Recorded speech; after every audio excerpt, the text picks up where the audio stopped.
Welcome again to Talking Sharks with me, Steve Hanley, here from my spiritual home, Hayward Road. Now, a frustrating defeat last week at the hands of the Falcons saw Kingsley Jones' side slip to a lowly fourth in the table. So with only one win in the last 4 outings, and the physios working overtime in the treatment room, a depleted Shark squad look forward to their first encounter with Northampton Saints, a team that contains many familiar faces. Players are basically disappointed in the dressing room. I think with the way we started the game, the first 10-15 minutes, we stuck exactly to our game plan and reaped the dividends of that. And I think we got to a 16-3 lead, if that's correct. And obviously from then onwards, we deviated from what we've been training on all week and didn't really go for us. We said at half-time when we got back into it that it's exactly what happened against Saracens. Bit of a hangover from the week before in terms of performance-wise. And we just managed to come out the second half, get the first score on, and we knew we were back in the game. And from then on, it was to and fro. And I think either team could have won it, but we just managed to, like you say, have enough grit and determination to pull it off. There's lots of parts of that game we played very well. It's not purely down to the scrum that we lost, to say that as well. We played in our own 22, turned the ball over 3 times at crucial points of the game and also crucial areas of the field. And the end result was tries from those turnovers. I just think it's a lifeline gone. We've wasted opportunities, as I just said to you there. We've got a good lead in the game. And we've got to be more clinical. We tried to play from our own 22 at 25 all. Really, every time we went into Newcastle's 22, they had bad discipline, and we came away with points. Nick McLeod, it looks he might be fit for Saturday, which is good. His swelling to his knee is a bump rather than a twist or anything else. He's been very good for us the last few weeks, and you know that's good news that he's going to be right. Dwayne Peel is a massive blow for us. Not exactly sure how long he'll be injured, but he is injured, and it's a hamstring, so that's disappointing. Obviously with Richard Wigglesworth injured as well. We got a small squad of about 24 for these next 2 games, and no illusions how tough it'll be. 2 away games on the trot against 2 good sides with a good home record. But you know, we're positive and we know what we've got to do in this next fortnight. And also sightings this week, Luke Abraham's 8-week ban. Are you happy with the 8 weeks? Yeah, I think it's very fair. You know, Luke's been sort of had his ear pulled and lost his composure and fully regrets what he's done. And you know, he needs to learn from what he's doing and work hard now when he gets the opportunity to come back. He's a very good young player with a lot of potential and a big future, but he needs to make sure, you know, that he toes the line and really looks at his discipline, make sure he comes back stronger, and maybe needs a haircut too. On a positive note, Charlie taking over Johnny Wilkinson's place at the all-time Guinness Premiership point scorer. Maybe not in the circumstances he would have liked on Sunday, but still a great achievement for him and the club. Yeah, it's fantastic, and still at 28, you know, what a great achievement, and there's lots and lots more to come from Charlie. It's not just conversions either, he's a try scorer, and you know, it's great to have him. Did really well again on Saturday, took some bumps and bruises, but we just trained there and he's trained really well. The training session we've just had is very positive and upbeat. Northampton up next. It's your first trip there since 2007. A side that is more or less familiar to you, with a lot of faces down there now. Yeah, you know, I haven't seen a lot of Northampton play this season. Obviously I've watched them the last week, but over the season I haven't seen them play a lot. They're a very good side, particularly at home. It's a tremendous place to go and play, Northampton. You know, the lobby connection is one of probably the most that people will look forward to. 2 brothers against each other, 1 former Shark. I'm not sure they'll play at 10, but Myla's a very good player, great kicking game. You know, the back row are very strong. Nacho, we know experience and leadership he brings to the forwards. So there isn't any way, and if Foden plays at full back, we know how lethal he is. Nobody knows that more than us. Are you now looking at these last 6 Premiership games with a different strategy, different mindset after Sunday, or is it still the same? Well, we approach every game we want to win. You know, you have to do that in the Premiership. But you know, I believe it's certainly given us you know, no lifeline. Last year we had to go to Harlequins at the end of the season and win, and we did that. And you know, hopefully what it's done is make us really focus and not let us, you know, we're not wanting to slip up at all in the next few games. Of course, I'm not going to sit here and say we're going to win all 6. That's what the aim is. But there's some tough games ahead, and we have tough 2 weeks with a small group of players, with all the international players away, other players injured. But we've got a quality group of 20, 23, 24 players at the moment. So we're in the right frame of mind. We can go there and win. But it's going to be a tough 2 weeks. With the Grubber Challenge becoming more and more intense every week, can Oldham show them how it's done and take the top spot?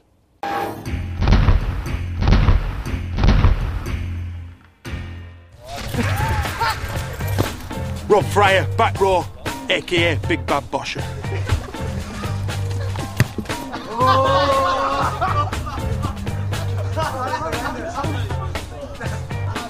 Jay Watson, inside centre.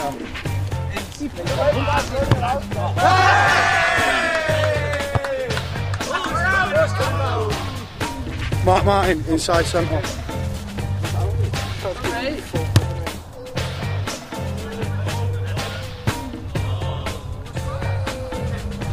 Kyriakos Nektarios Vadigiotis, prop.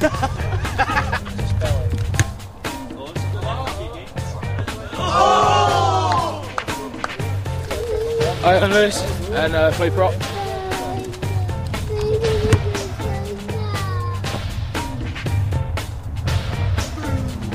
Phil Graham, player.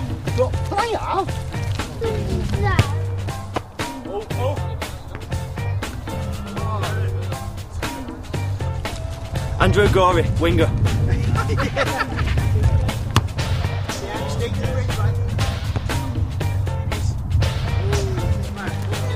Matt Brogan, second row.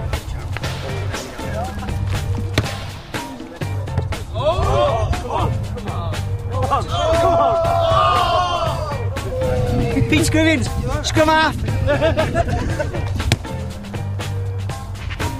10. Jordan McEwen, prop.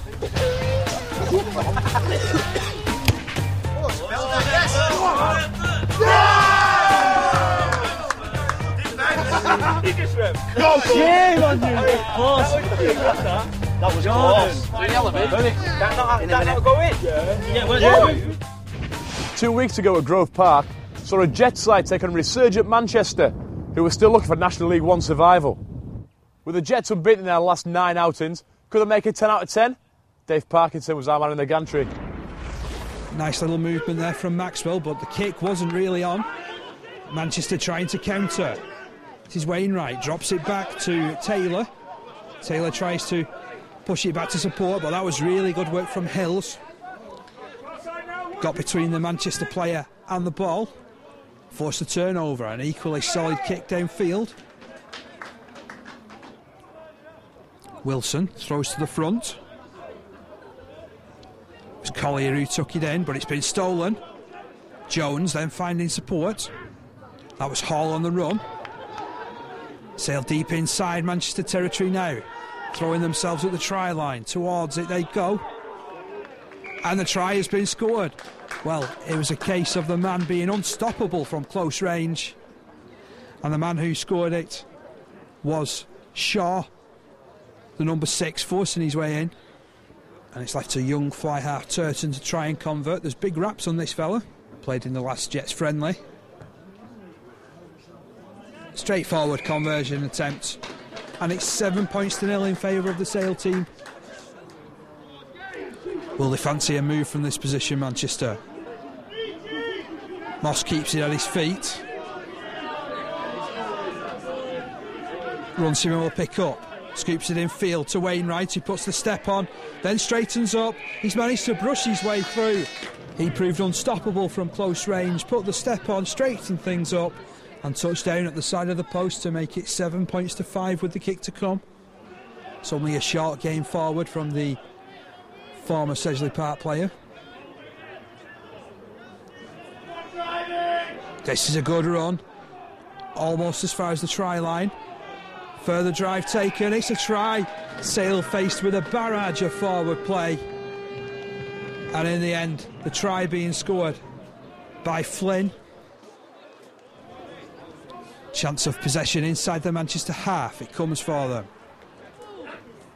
Inside pass for Hampsey. Hampsey, we've already got pace. Takes on Coolbeck. Good tackle from the fullback. And the ball comes out, but it comes out illegally in the eyes of the referee. Looks to follow up that first strike. And follow it he does. 3 points added to the Sale total. Playing scrum half is O'Regan, gets it infield to Wainwright. Now Parrott, out to Leach. Leach looks for support, he couldn't offload. What a great tackle that was from Jones. Still Manchester in possession, it's broken loose though. And Sale caught offside. Crowd falls silent here at Grove Park. The player slips as he takes these attempts, but it doesn't matter. There's 3 points on the board, and that's the win with the very last kick of the match. Lots more to come after the break, but first test yourself with this special competition half-time teaser. To win 2 tickets to my testimonial Question of Sharks curry night on Tuesday 24th of March, just answer this simple question. How many Commonwealth gold medals has Kiwi Bruce Rihanna won? Is it A, 2, B, 4 or C, 6? Email your answers to sharks@channelm.co.uk. Answers must be in by midday Monday 23rd of March. All entrants must be over 18.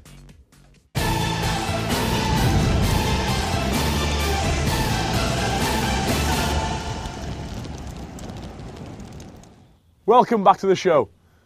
Now, it's no secret that these sportsmen like a beauty treatment or 2, or 3 in the case of some, mentioning no names.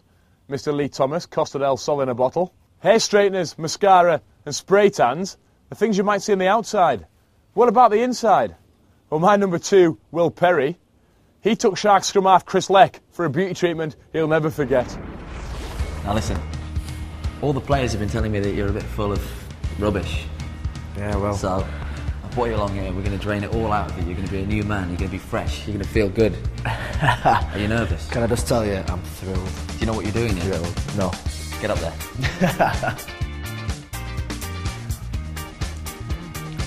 So your last few moments as a full man.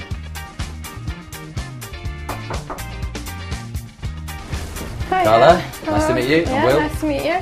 Christopher. Hi, nice to meet okay? you. We brought this boy for a bit of a clean-up. All right, brilliant. Well, basically, we have 2 tubes. One to take your clean water in, and one to fetch your waste and everything out. It's like Bruce Forsyth on the conveyor belt. Some stuff's coming out. We're going to tell you what it is. Yeah. Teddy bear. Let's get your clothes off, mate. Let's do it. I'm all ready. Come on. I'm sorry, Mrs. Leck. Seen the size of that. Just to confirm to people at home, and you, Mr. and Mrs. Leck, your son has signed on the line. What do you think the lads will make of this? Oh, they'll have fun I've watching got a couple of weeks of ribbing here. This will make platinum, this. Just relax, Mama. Oh! Don't tense, Lecky. Just let it go. Please tell me that's as far as it was in. I'm glad you found this funny. Best thing to do is just try and relax. Is it weird? I'm enjoying it now. I clamp the waste pipe, so it stops the water coming out. So you start to feel the pressure building up, and it'll make you feel as if you need to go to the toilet. So clamp it. What does that feel like? Like I want to go to the toilet. Oh, I feel like I'm going to pop. Oh, I hope my grandma's not watching this week. It's not how it seems, Grandma. It's not how it seems. I'm doing really well. A bit of wind. All we're doing is turning you onto your back. So back? Yeah. Just lift your t-shirt up a little bit. Here comes the massage. Here comes the massage. Don't know nothing about your next, aren't you?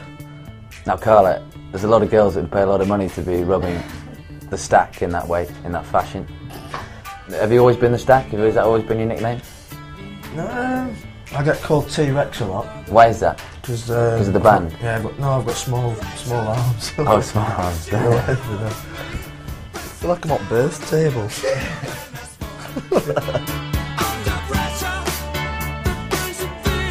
How long we got left now?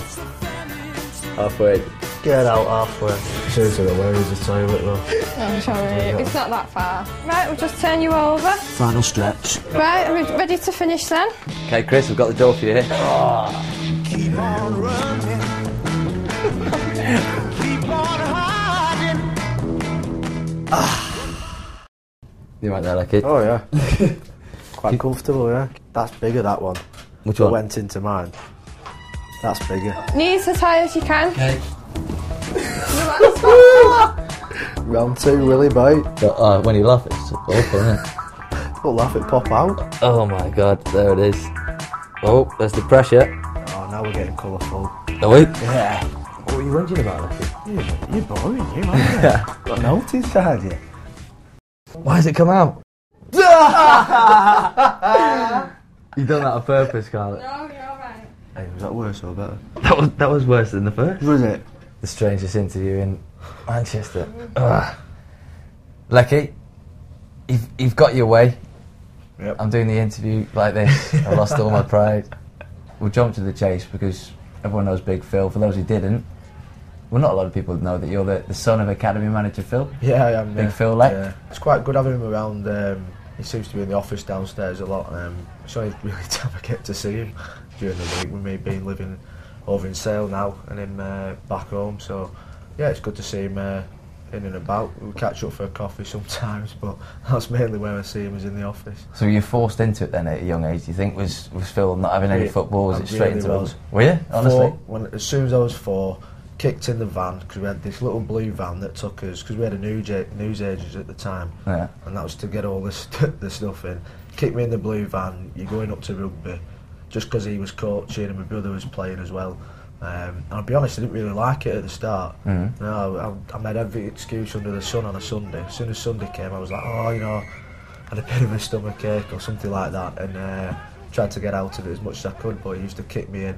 I used to love it when I get up there with all the lads, and so it was a bit ironic really, but never wanted to go, but as soon as I was up there I used to love it. So you went to Preston at a young age, didn't you? Yeah, I was over at college in Myerscough College, doing a sports studies course, and I was loving that at the time, and that was sort of, I was living over there as well.